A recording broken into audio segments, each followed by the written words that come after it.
Agriculture time classes में सभी का स्वागत है। आज अपन कुछ टॉपिक लेके आए हैं तो उसके बारे में डिस्कस करते हैं। तो सबसे पहले देखते हैं कि प्लांट पॉपुलेशन कैसे निकालते हैं। अगर एग्रीकल्चर सुपरवाइज़र में भी पूछ लिया जाए किसी की भी प्लांट पॉपुलेशंस की, जैसे बाजरे की प्लांट पॉपुलेशन कैसे निकाल जाएगी, तो R/P अपन को पता होना चाहिए, रो टू रो और प्लांट टू प्लांट डिस्टेंस। तो सेंटीमीटर में अपन याद करते हैं तो उसको मीटर में कन्वर्ट करके लिखना है। तो सबसे ऊपर एरिया लिखना है। अगर 1 हेक्टर दिया हुआ हो तो 10,000 मीटर स्क्वायर में लिखेंगे अपन, और स्पेसिंग हो जाएगी मीटर में। तो आपको थोड़ा सा देख लेना है, वैसे सभी को पता है।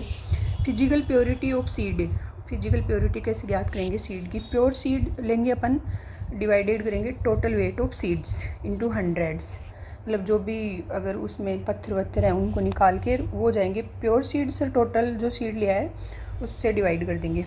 फिर रियल वैल्यू और यूटिलिटी परसेंट ऑफ सीड दोनों एक ही चीज़ हैं। इसको कैसे ज्ञात करेंगे। प्योरिटी परसेंट दिया हुआ होगा, जर्मिनेशन परसेंट दिया होगा, उसको 100 से डिवाइड कर देंगे। सोडियम अब्जॉर्बर रेशियो SAR, इसका फॉर्मूला है, ये डायरेक्ट फार्मूला भी पूछ सकते हैं कि क्रॉप ग्रोथ के लिए SAR कितनी होनी चाहिए वाटर की, सेलाइन एल्कलाइन सॉइल के लिए कितनी होनी चाहिए। एक्सचेंजेबल सोडियम परसेंटेज अपन पढ़ते ही हैं ESP कि 15% से अधिक उसका होता है सेलाइन सॉइल का, एल्कलाइन सॉइल का 15% से कम होता है, ऐसे कुछ पढ़ते हैं। तो SAR का फॉर्मूला दे रखा है कि सोडियम को अपन डिवाइड करेंगे कि कैल्शियम प्लस और मैग्नीशियम प्लस, फिर 2 से का अंडर रूट डिवाइडेड 2।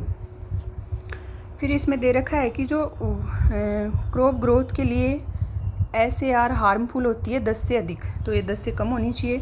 अगर सेलाइन और एल्कलाइन कंडीशन हो जाएगी अपनी 13 से अधिक वाली स्थिति में, तो थोड़ा सा अपन को ये पता होना चाहिए, वैल्यू आ जाएगी क्रॉप ग्रोथ के लिए सोडियम अब्जॉर्बर रेशियो कितनी होनी चाहिए। एक्सचेंजेबल सोडियम परसेंटेज तो वही इसके नाम से ही है, exchangeable sodium divided cation exchange capacity into 100। Base saturation की कैसे ज्ञात करेंगे, वही सेम फॉर्मूला है दोनों का।